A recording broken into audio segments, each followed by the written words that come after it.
Hello बच्चों, good morning.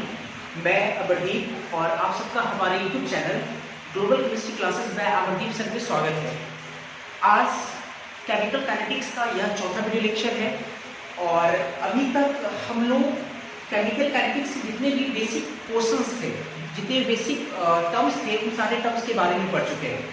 तो इसी के साथ हम लोग स्टार्ट करेंगे। तो सबसे पहले आज हम लोग पढ़ेंगे यूनिट ऑफ रेट कांस्टेंट। पहले हम हेडिंग लगाते हैं यूनिट ऑफ रेट कांस्टेंट। हमारा हेडिंग होगा यूनिट ऑफ रेट कांस्टेंट। ठीक है, unit of rate constant. Unit of rate constant आपके लिए जानना बहुत जरूरी है। ठीक है, काफी इंपॉर्टेंट है। मैं आपको समझाता हूँ कि यूनिट ऑफ रेट कांस्टेंट क्यों इंपॉर्टेंट है। दो कारणों से। पहला तो ये है कि आगे मैं आपको zero order reaction, first order reaction, second order reaction मैं पढ़ाऊंगा आपको।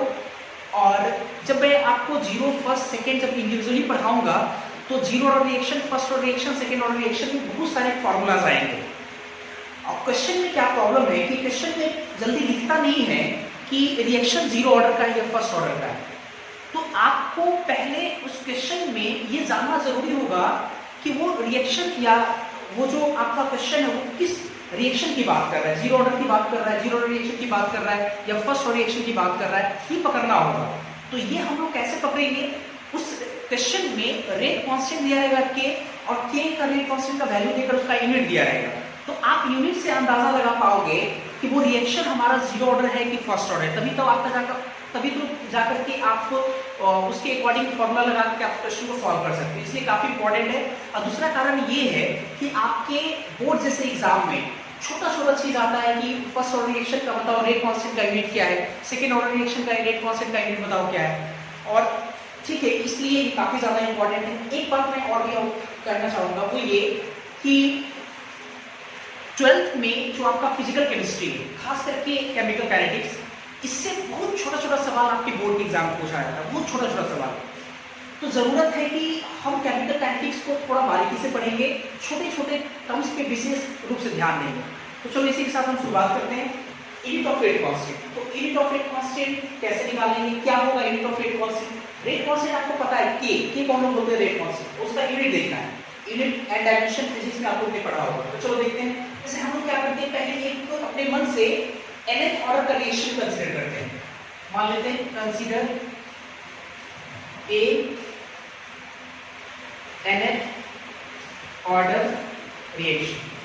मान लेते हैं कि ए से बी एक ऐसा रिएक्शन है जिसका ऑर्डर क्या है, nth ऑर्डर है। तो फ्रॉम रेट लॉ से हम लोग क्या लिख पाएंगे? फ्रॉम रेट लॉ से लिख पाएंगे रेट बराबर के, ठीक है, इनटू ए के कंसंट्रेशन के पावर कितना, ऑर्डर कितना है n, तो ए के पावर कितना लिखेंगे n। हमको यूनिट ऑफ के चाहिए, के आपका रेट कांस्टेंट है, यूनिट ऑफ के चाहिए, तो के बराबर कितना लिख पाएंगे? के बराबर लिखेंगे हम लोग रेट बटा ए के कंसंट्रेशन के पावर n, यही होगा। इसके बाद देखते हैं जरा। तो अगर हमको चाहिए यूनिट ऑफ के बराबर यूनिट ऑफ के रेट के यूनिट डिवाइडेड बाय ए का कंसंट्रेशन, तो कंसंट्रेशन की यूनिट की पावर है। तो रेट का यूनिट क्या होता है? रेट का यूनिट होता है चेंज इन कंसंट्रेशन बटा टाइम। आपको पढ़ाए होंगे रेट चेंज इन कंसंट्रेशन बटा टाइम होता है। तो रेट का यूनिट हो जाएगा कंसंट्रेशन का यूनिट क्या होता है? मोलरिटी। तो कैपिटल एन मोलरिटी पर सेकेंड, और टाइम का यूनिट सेकेंड होता है। और ये ए का क्या है? कंसंट्रेशन है। तो कंसंट्रेशन की यूनिट क्या होता है? मोलरिटी। तो m की पावर n। तो यहां से हम लिख पाएंगे क्या? m के पावर a, यहां नीचे भी m के पावर n। तो m के पावर हम लोग लिख सकते हैं 1 माइनस m, और ये पर सेकेंड। फिर देखो जरा अच्छे से। तो यहां से अगर हम लिखे यूनिट ऑफ k, देखो जरा बराबर क्या लिखेंगे? m आपका क्या है? मोलरिटी है। तो मोलरिटी का यूनिट क्या होता है? मोल पर लीटर। मोल पर लीटर की power 1 minus n into per second. देखो ये हो गया यूनिट ऑफ के। तो आपसे देखो यूनिट ऑफ के बराबर आया मोल पर लीटर की power 1 minus minus n into per second. आपसे जीरो ऑर्डर पूछे, चाहे फर्स्ट ऑर्डर पूछे, चाहे 3/2 ऑर्डर पूछे, आप एन का वैल्यू उतना लेकर के सीधा पुट करो, आपका सीधा रेट कांस्टेंट का यूनिट आपका आ जाएगा। तो कुछ एग्जांपल कराते हैं, जैसे फॉर एग्जांपल ना, जैसे अगर बात करें फॉर जीरो ऑर्डर रिएक्शन, तो जीरो ऑर्डर रिएक्शन के लिए एन का वैल्यू कितना होना पड़ेगा? जीरो रिएक्शन के लिए एन का वैल्यू कितना होना पड़ेगा? जीरो। तो एन का वैल्यू जीरो, इसका यूनिट ऑफ के कितना होगा जीरो ऑर्डर रिएक्शन के लिए? तो यूनिट ऑफ के जो होगा वो बराबर होगा, एन की जगह पर जीरो रखेंगे तो मोल पर लीटर की पावर 1 - 0 1 पर सेकेंड, अर्थात क्या आएगा? मोल पर लीटर और पर सेकेंड। तो ये हो गया जीरो ऑर्डर रिएक्शन का रेट कांस्टेंट का यूनिट। अगर मान लीजिए कि फॉर फर्स्ट ऑर्डर रिएक्शन के लिए अगर बात करें यूनिट ऑफ के, तो फर्स्ट ऑर्डर रिएक्शन का मतलब एन का वैल्यू कितना? 1। तो एन का वैल्यू अगर हम यहाँ 1 लेंगे, 1 - 1 0, तो समथिंग की पावर 0, तो वो 1 हो जाता है। इसका मतलब कि यूनिट ऑफ के किसके बराबर आएगा? फर्स्ट ऑर्डर रिएक्शन के यूनिट ऑफ जो के आएगा वो सिर्फ आपका आएगा पर सेकेंड। ठीक है। अगर मान लो फॉर सेकेंड ऑर्डर रिएक्शन, तो एन का वैल्यू कितना होगा? 2। और अगर एन का वैल्यू 2 हो गया, तो एन का वैल्यू अगर हम यहाँ पे 2 रखेंगे तो 1 - 2 -1, तो ये पलट जाएगा। तो यूनिट ऑफ के फॉर सेकेंड ऑर्डर रिएक्शन के कितना हो जाएगा? आपका हो जाएगा लीटर पर मोल और पर सेकेंड, ये हो जाएगा इसका यूनिट। तो हम लोग आगे इन्हीं के यूनिट से ये अंदाजा लगा पाएंगे कि सवाल में फर्स्ट ऑर्डर रिएक्शन की बात कर रहा है या सेकेंड ऑर्डर रिएक्शन की बात कर रहा है या जीरो ऑर्डर रिएक्शन की बात कर रहा है, तभी जाके उसको करस्पॉन्डिंग फार्मूला लगा के हम लोग क्वेश्चन को सॉल्व कर पाएंगे। तो इसलिए काफी इंपॉर्टेंट है, आपके बोर्ड में भी आता है, तो प्लीज आप इसको काफी बारीकी से देखिए। मेरा क्या है कि सिर्फ आप इसको याद कीजिए, ये वाला फ्रेम को याद कीजिए। यूनिट ऑफ के बराबर मोल पर लीटर के power 1 - n into per second, और n का जो वैल्यू है वो n के हाथ का नंबर ऑफ ऑर्डर है। तो n नंबर ऑफ ऑर्डर है, तो जीरो ऑर्डर तो n का वैल्यू 0, फर्स्ट ऑर्डर तो n का वैल्यू 1। इस प्रकार से लेकर के हम लोग करते जाएंगे, हमारा है ना डिफरेंट रिएक्शन का रेट कांस्टेंट का यूनिट आ जाएगा। तो आप पहले इसको नोट करिए, फिर आगे वो देखते हैं।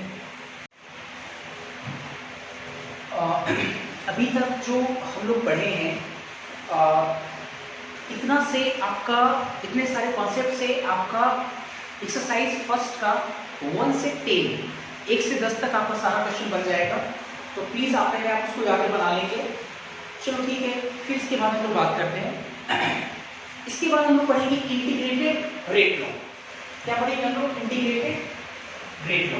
पहले समझते हैं कि इंटीग्रेटेड रेट लॉ है क्या। इंटीग्रेटेड रेट लॉ, जैसे अभी से जो पहले हम लोग रेट लॉ पढ़ रहे थे वो आपका डिफरेंशियल रेट लॉ कहलाता है, डिफरेंशियल रेट लॉ। और अब जो हम लोग पढ़ने जा रहे हैं वो आपका इंटीग्रेटेड रेट लॉ कहलाएगा। थोड़ा सा अंतर है, जैसे डिफरेंशिएटेड या डिफरेंशियल रेट लॉ उसको क्यों कहते हैं। आप देखे होंगे कि जो हम लोग रेट ऑफ रिएक्शन पढ़े थे, रेट ऑफ रिएक्शन आज से 1-2 क्लास पहले जो पढ़ाए थे आपको हम रेट ऑफ रिएक्शन, तो हम लोग रिएक्टेंट या प्रोडक्ट के डिसअपेरेंस या अपेरेंस को डिफरेंशियल के फॉर्म में लिखते थे। आपको याद होगा d/dt करके, माइनस में d/dt, तो वो चीज़ें क्या है आपका d/dt में लिखा हुआ, इसका तो वो डिफरेंशियल है। और वो हम लोग डिफरेंशियल रेट लॉ पढ़े थे, जितने भी वो जो हम लोग पढ़ते थे वो सब क्या था? डिफरेंशियल रेट लॉ, क्योंकि डिफरेंशियल के फॉर्म में था। ठीक है। अब हम लोग पढ़ने जा रहे हैं इंटीग्रेटेड रेट लॉ। अब इंटीग्रेटेड रेट लॉ क्या होगा? तो जो हम लोग डिफरेंशियल रेट लॉ पढ़े हैं, ठीक है, तो वो आपका डिफरेंशियल फॉर्म में है।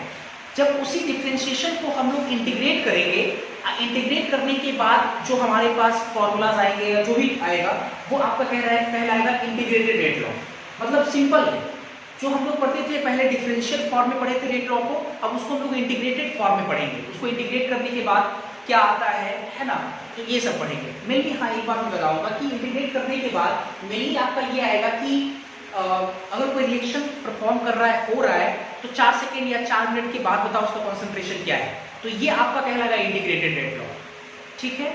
और जो आप लोग अभी से पहले डिफरेंशियल रेट लॉ पढ़ते थे उसमें क्या होता था कि 4 सेकेंड में उसका रेट क्या है, उसको हम लोग डिटरमाइन करते थे 4 सेकेंड के बाद उसका रेट क्या है, तो वो आपका डिफरेंशियल रेट लॉ कहलाता है, डिफरेंशियल के फॉर्म में होता था।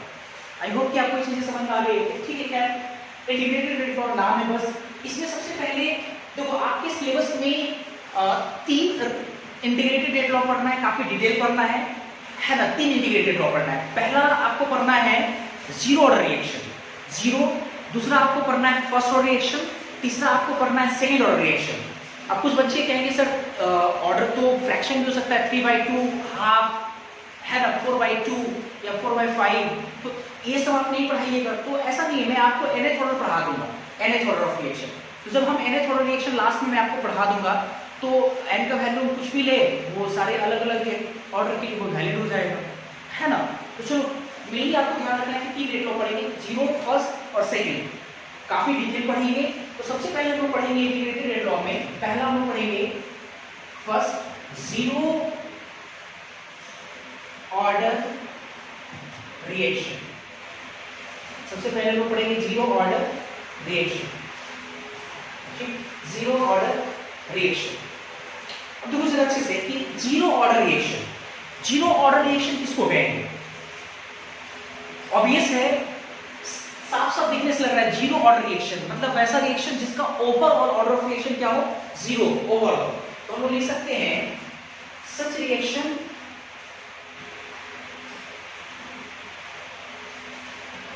whose overall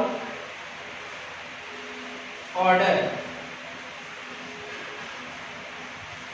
of reaction is equal to 0 is called zero order reaction. Simple तो है, जीरो ऑर्डर रिएक्शन जिसका ओवरऑल ऑर्डर ऑफ रिएक्शन क्या हो, जीरो, तो वैसे रिएक्शन को क्या बोलेंगे, जीरो ऑर्डर रिएक्शन। ठीक है, चलो इसके बाद अब एक अपने मन से, है ना, जनरल जीरो ऑर्डर रिएक्शन निकालते हैं। तो consider a general zero order reaction, अपने मन से एक जीरो ऑर्डर रिएक्शन निकालते हैं। मान के चलो ए से बी एक रिएक्शन, और ये इसका ऑर्डर क्या है, जीरो ऑर्डर रिएक्शन। मान के चलिए ए से बी, ये रिएक्टेड है, बी प्रोडक्ट है ए से बी, ये जो रिएक्शन वो क्या आता है, जीरो ऑर्डर रिएक्शन। तो हम लोग रेट लॉ से क्या लिख पाएंगे, from rate law, rate law से क्या लिख पाएंगे, हम लोग लिख पाएंगे रेट बराबर के, लिख सकते हैं इनटू ए के कॉन्सेंट्रेशन के पावर 0, यही होगा रेट लॉ ना। रेट लॉ हम लोग पढ़े थे, रेट लॉ एक ऐसा एक्सप्रेशन होता है जो रेट ऑफ रिएक्शन को रिएक्टेंट के कॉन्सेंट्रेशन में एक्सप्रेस करता है। तो रेट बराबर के इनटू ए के कॉन्सेंट्रेशन के पावर 0, क्योंकि इस रिएक्शन का ओवरऑल ऑर्डर ऑफ रिएक्शन क्या है, 0 है, इसलिए यहाँ पे लिखिए 0। तो किसी भी संख्या की पावर 0 होता है या किसी भी चीज की पावर अगर 0 तो इसका वैल्यू कितना होता है, 1। तो इसका मतलब ये हुआ कि रेट जो है वो सीधा सीधा किसके बराबर हो जाएगा, के के बराबर हो जाएगा, के के बराबर हो गया। ठीक, चलो इसके बाद फिर देखते हैं। एक चीज है, अगर मेरा आपसे ये सवाल हो कि जीरो ऑर्डर रिएक्शन, सोच के बताना, जीरो ऑर्डर रिएक्शन जो है वो एलिमेंट्री रिएक्शन है या कॉम्प्लेक्स रिएक्शन होगा। जीरो ऑर्डर रिएक्शन, सारे जीरो ऑर्डर रिएक्शन, जितने भी जीरो ऑर्डर रिएक्शन है, क्या वो एलिमेंट्री रिएक्शन होगा या क्या वो कॉम्प्लेक्स रिएक्शन होगा?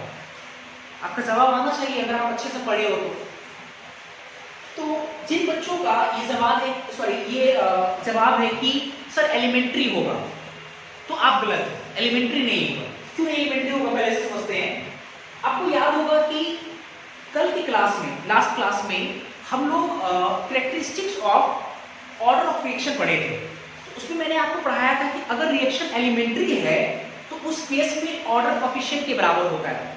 तो अगर आप इसको एलिमेंट्री बोल रहे हो तो इस रिएक्शन का जो ऑर्डर होगा वो कोफिशिएंट के बराबर होगा। कोफिशिएंट यहाँ पे 1 है, लेकिन आप ऑर्डर 0 कंसीडर कर रहे हो, यहाँ तो 1 होना चाहिए। इसका मतलब पक्का है कि ये ए से बी जो आप कंसीडर कर रहे हो रिएक्शन, वो आपका एलिमेंट्री नहीं है। तो फिर क्या होगा, कॉम्प्लेक्स रिएक्शन होगा, बिल्कुल। तो हम एक लाइन बोल सकते हैं, काफी इंपॉर्टेंट है, एवरी, प्रत्येक, कोई भी zero order reaction, every zero order reaction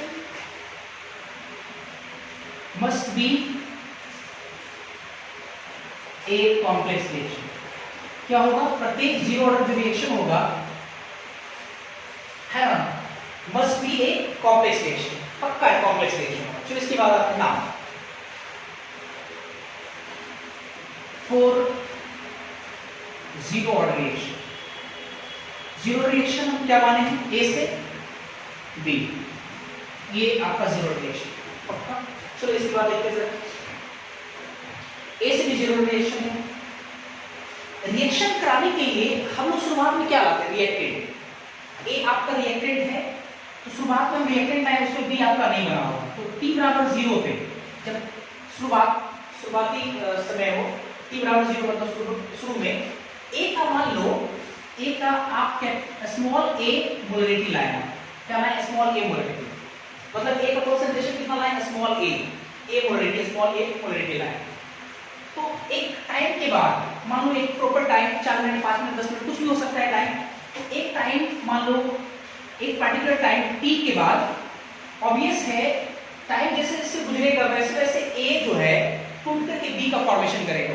तो मान लो कि after time T small T A का मान लो कि एक्स कंसंट्रेशन टूट गया, एक्स कंसंट्रेशन, तो इसका अगर एक्स कंसंट्रेशन टूट गया तो बचेगा कितना, ए माइनस एक्स मोलरिटी बचेगा, और बी का कितना बनेगा, बी का बनेगा एक्स मोलरिटी,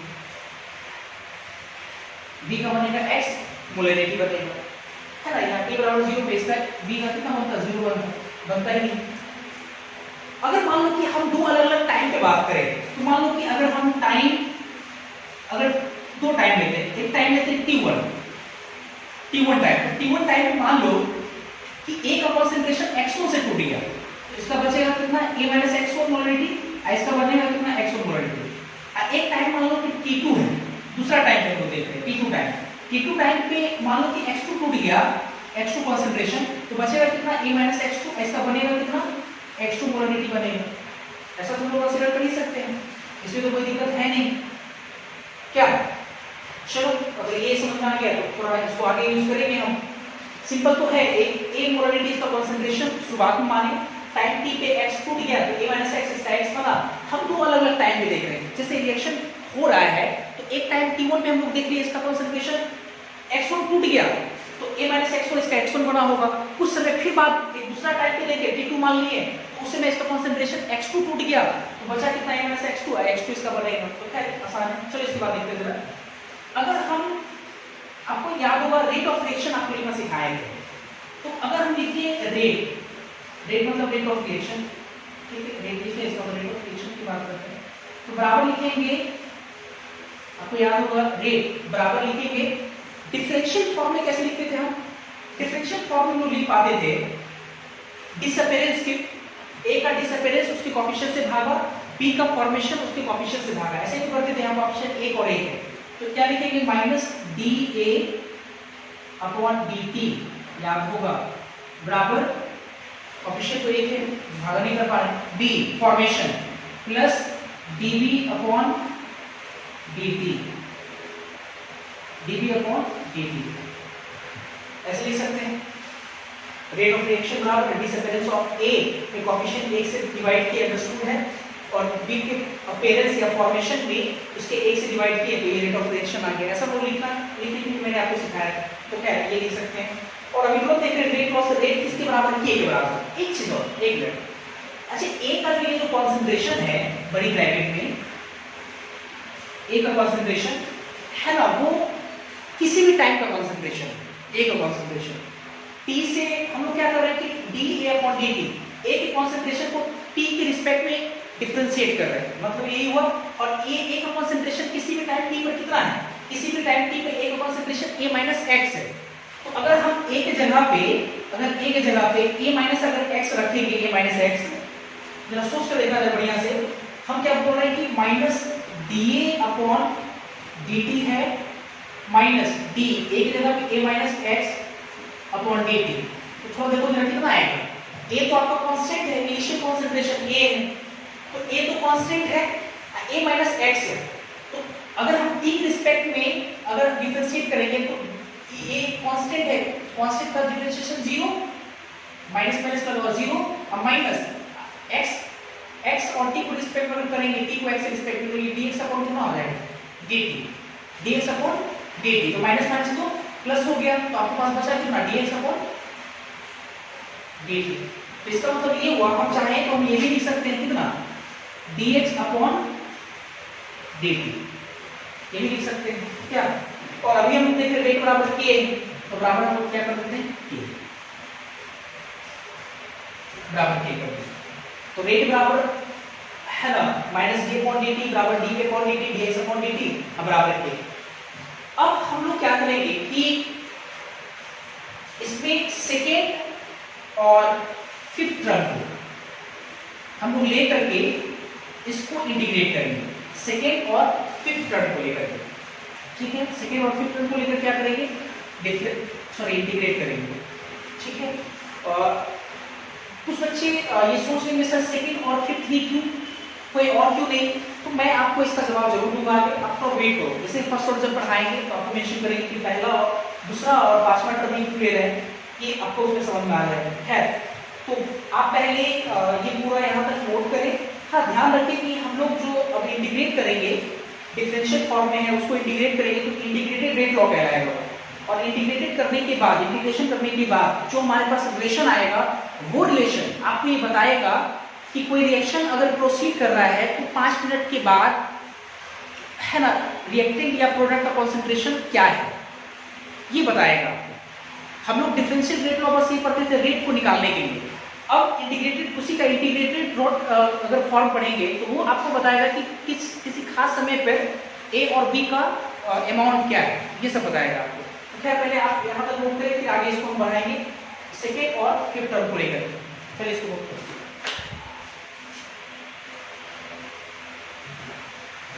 इसके बाद from second and fifth term क्या था आपका सेकेंड और fifth term, minus d upon d t बराबर के रेट कांस्टेंट। इसके बाद डी टी को उधर ले सकते हैं, तो माइनस डी ए अपॉन के डी टी, ठीक है। कितना आ गया। अब दोनों साइड हम लोग इंटीग्रेशन करते हैं एक सुटेबल लिमिट्स को लेकर के। लिख सकते हैं हम लोग टेकिंग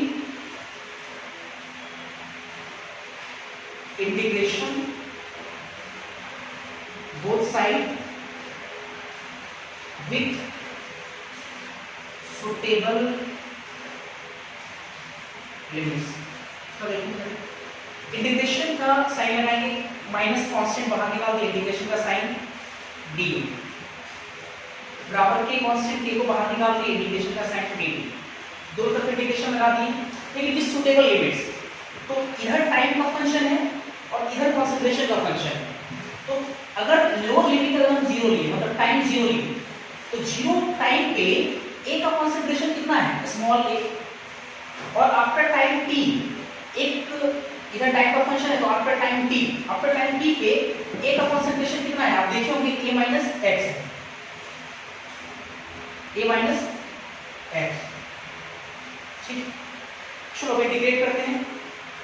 तो dA का इंटीग्रेशन कितना होता है आपको याद होगा, आप पढ़े होंगे dx का इंटीग्रेशन x होता है x। तो dA का इंटीग्रेशन कितना हो जाएगा, dA का इंटीग्रेशन हो जाएगा a का कॉन्सेंट्रेशन, ये अपर लिमिट और ये लोअर लिमिट, बाद में पढ़ेंगे इसको, बराबर k। और यहाँ पे dt का इंटीग्रेशन कितना होगा t, ये t और ये 0। चलो अब लिमिट्स पुट करते हैं इसमें, लिमिट्स भरते हैं। अपर लिमिट पहले भरेंगे, अपर लिमिट कितना है a माइनस एक्स, ए में रखें, अब माइनस लगा के लोअर लिमिट भरते हैं, भर दिए, ठीक है, बराबर k upper limit small t और माइनस सी, ये हो गया। आएगा क्या हमारे पास, ये a से ये a तो कैंसिल हो जाएगा, तो बचेगा कितना माइनस एक्स, अब पहले से माइनस एक्स, तो माइनस माइनस कितना हो गया प्लस, तो x बराबर कितना आएगा के टी, देखो x बराबर के टी काफी इंपॉर्टेंट है, या k बराबर कितना x बाई टी, x बराबर के टी या k बराबर x बाई टी। अच्छा यहाँ देखते जरा हेयर, यहाँ k क्या है, कि आपका कहलाएगा जीरो ऑर्डर रेट कांस्टेंट। ये तो रेट कांस्टेंट है ही, लेकिन यहाँ पे रेट कांस्टेंट किसका है, जीरो रिएक्शन है, इसलिए हम लोग इसको बोलेंगे zero order rate constant. x क्या है आपका, x आपका है t टाइम पे जो कंज्यूम अमाउंट हुआ है। आप देखे होंगे x जो हम लोग लेते थे वो टूटने वाला अमाउंट, मान के चलते थे x time sorry t time पे x का अमाउंट जो है कंज्यूम हो गया है, तो हम बोल सकते हैं कि x जो है वो consume amount after time t time पर कितना अमाउंट कंज्यूम हो रहा है, ठीक है। या आप बोल सकते हो कंसंट्रेशन, या आप बोल सकते हैं x, आप देखते होंगे x b का कंसंट्रेशन भी होता था, t टाइम के बाद b का कितना फॉर्मेशन हुआ वो भी होता, तो आप ये बोल सकते हैं x जो है या तो अमाउंट ऑफ b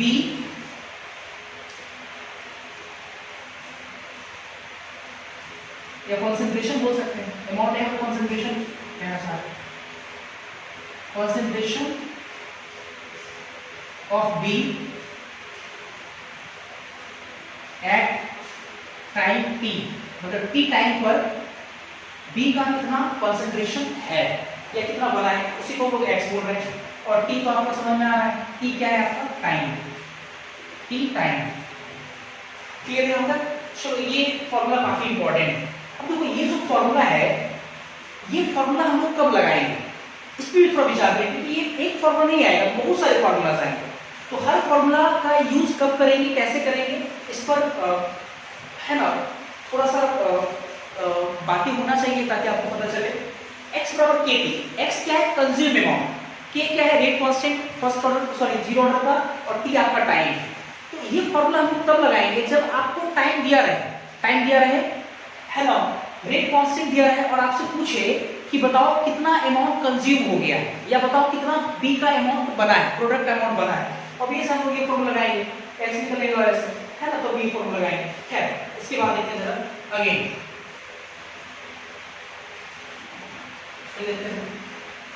एक टाइम इंटरवल फॉर्मूला होता है, टाइम इंटरवल। जैसे हम लोग देखे थे t1 टाइम पे, बढ़िया देखना, t1 टाइम पे हमारा कंसंट्रेशन कितना कंज्यूम होता था x1, तो अगर इस हिसाब से अगर ले इस हिसाब से तो कितना हो जाएगा, ये x1 बराबर k t1 एंड है ना x2 बराबर k t2। एक टाइम t1 है जब कंसंट्रेशन x1 कंज्यूम हुआ, और टाइम t2 पे कंसंट्रेशन कितना कंज्यूम हुआ x2, इसको 1 मान, इसको 2 मान, और पहले में से दूसरे को घटा दो, फर्स्ट माइनस सेकेंड। जैसे ही घटाएंगे या सेकेंड माइनस फर्स्ट ही बताओ अच्छा रहेगा, है ना, सेकेंड फाइनल से पहले रखना है, ठीक है। तो कितना आएगा x2 माइनस x1 बराबर k t1 minus sorry k t2 minus k t1। इसके बाद हमारे पास क्या है, यहाँ से k कॉमन हो जाएगा, तो हम लोग k बराबर जब लिखेंगे तो k बराबर आएगा x2 माइनस x1 और t2 माइनस t1। इस फॉर्मूला को हम लोग बोलते हैं टाइम इंटरवल फॉर्मूला। क्या बोलेंगे इसको, टाइम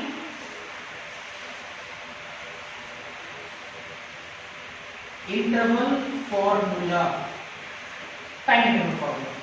कैसे देखो ना, दो अलग अलग टाइम पे हम लोग देख पाए कितना कंसंट्रेशन कंज्यूम हो रहा है, तो उसका अंतर और उस टाइम का अंतर से अगर डिवाइड कर देंगे तो हमारा रेट कांस्टेंट आ जाएगा। तो मान लो कि बोला गया किसी क्वेश्चन में कि आपको एक पार्टिकुलर रिएक्शन का रेट कांस्टेंट निकालना है, रेट कांस्टेंट, और कहा गया कि 30 सेकेंड पे अगर रिएक्टेंट का अमाउंट इतना कंज्यूम हुआ, 50 सेकेंड पे रिएक्टेंट का अमाउंट इतना कंज्यूम हुआ, तो बताइए उस रिएक्शन का रेट कांस्टेंट क्या है। ऑब्वियसली इस टाइम इंटरवल फॉर्मूला का इस्तेमाल करेंगे क्या, तो पहले आप इसको रोल करें फिर आगे देखते हैं इसमें।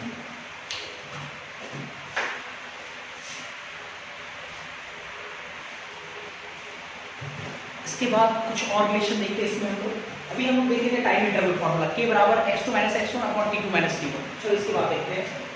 इसके बाद एक चीज और समझ में केमिकल काइनेटिक्स में रिप्रेजेंटेशन का काफ़ी ज़्यादा महत्व है, रिप्रेजेंटेशन का।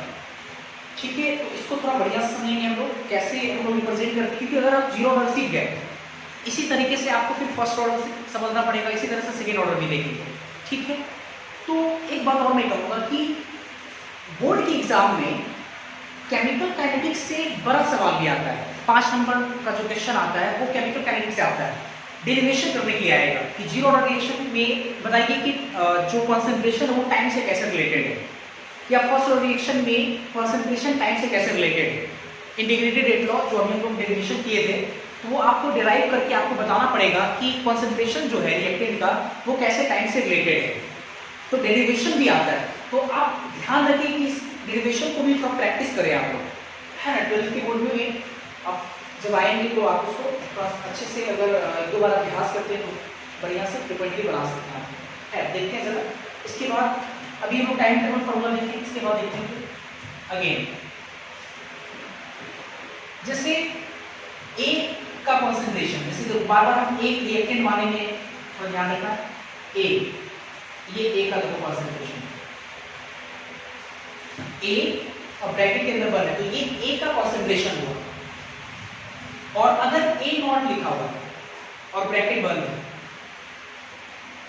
ए सिर्फ ब्रैकेट बंद है तो ए का कॉन्सेंट्रेशन, ए नॉट ये बंद है तो ये भी ए का कॉन्सेंट्रेशन। लेकिन दोनों में अंतर है, दोनों में अंतर ये है कि अगर बढ़िया से अगर ऐसे लिखा हुआ है सिर्फ ए का कॉन्सेंट्रेशन लिखा हुआ है ऐसे, तो ये ए का concentration at any time T कहलाएगा, मतलब वो किसी भी टाइम टी का कॉन्सेंट्रेशन होगा। ए नॉट अगर लिखते हैं और ब्रैकेट बंद करते हैं तो इसका मतलब हुआ कि ए का कॉन्सेंट्रेशन एट इनिशियल टाइम या इनिशियल कॉन्सेंट्रेशन ऑफ ए। ठीक है, अंतर है इन दोनों में कि आप अगर रेफरेंस किताब में अगर आप देखोगे तो ए को रिएक्टेंट मान करके उनके किसी भी टाइप का कॉन्सेंट्रेशन को ए दिखाता है और इनिशियल कॉन्सेंट्रेशन ए के इनिशियल कॉन्सेंट्रेशन को ए नॉट दिखाता है। लेकिन आपके एनसीईआरटी में थोड़ा अलग है, एनसीईआरटी में सी से रिप्रेजेंट करता है, मतलब वो ऐसे लिखेगा सी टी और सी नॉट। तो सी मतलब कॉन्सेंट्रेशन और टी मतलब एट एनी टाइम टी। सी मतलब कॉन्सेंट्रेशन और जीरो लगाओगे इसका मतलब कि इनिशियल कॉन्सेंट्रेशन ऑफ, ठीक है, ए। ऐसे करके आपको समझना पड़ेगा रिप्रेजेंटेशन। तो ये आपका सीटी या ए अगर है, कहीं कभी-कभी एटी भी लगा रहेगा, यहाँ पर टी लगा रहेगा, तो बात बराबर है, ए लिखा रहा है चाहे एटी लिखा रहा है चाहे सीटी लिखा रहा है। इसका मतलब हुआ क्या होगा, इसका मतलब कॉन्सेंट्रेशन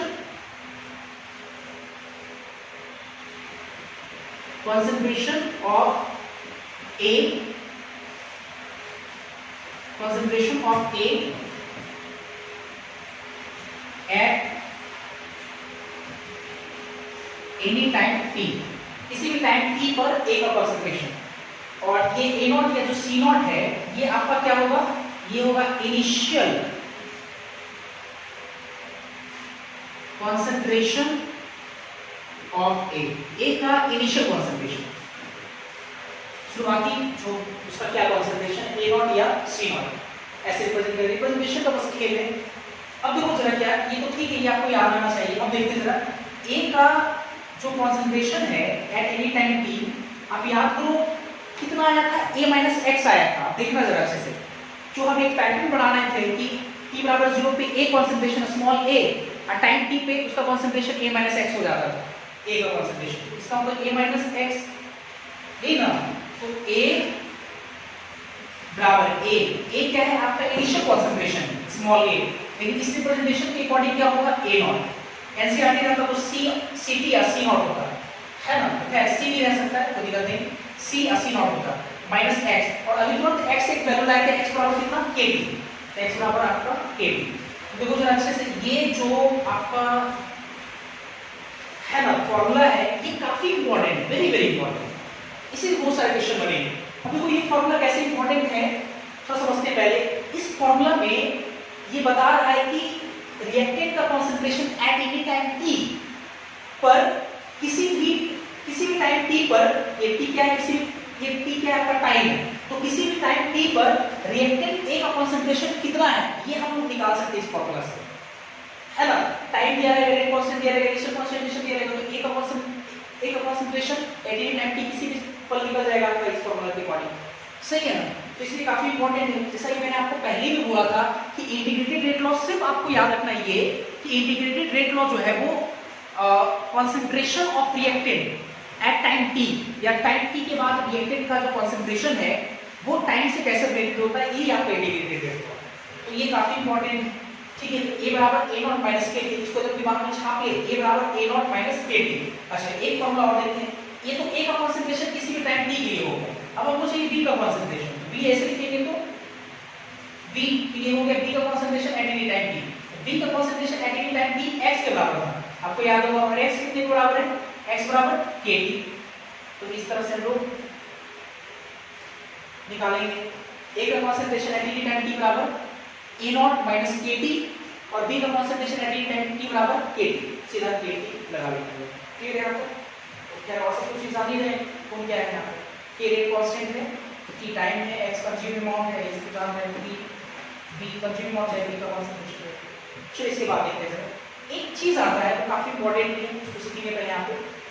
जैसे हम लोग जानते हैं कि किसी भी केमिकल रिएक्शन में रिएक्टेंट टूटता है, रिएक्टेंट टूटता है अर्थात रिएक्टेंट का कंसंट्रेशन डिक्रीज करता है।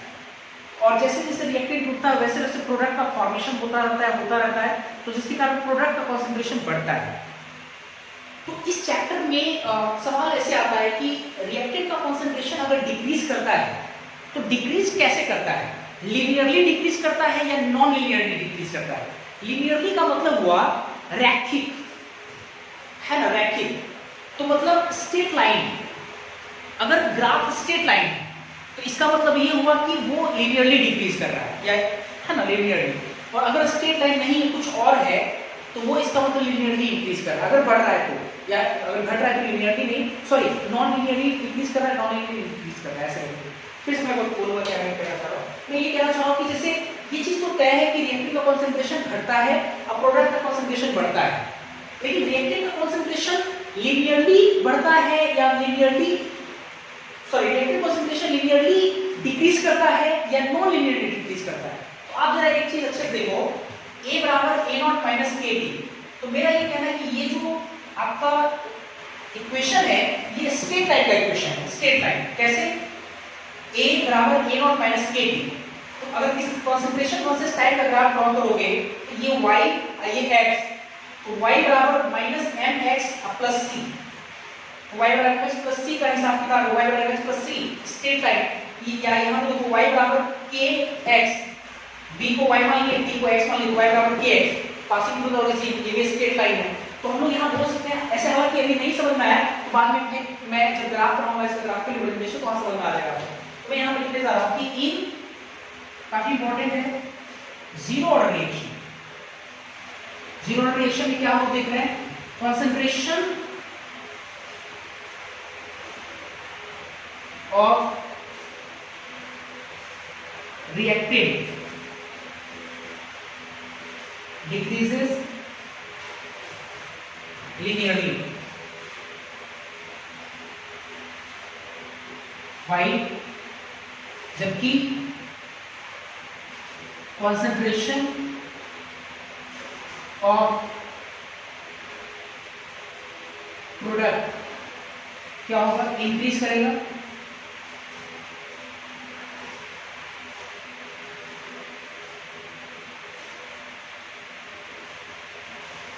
लीनियरली विद टाइम, मतलब टाइम के साथ प्रोडक्ट का कॉन्सेंट्रेशन लीनियरली बढ़ेगा और रिएक्टेंट का कॉन्सेंट्रेशन टाइम के साथ लीनियरली डिक्रीज करेगा, घटेगा।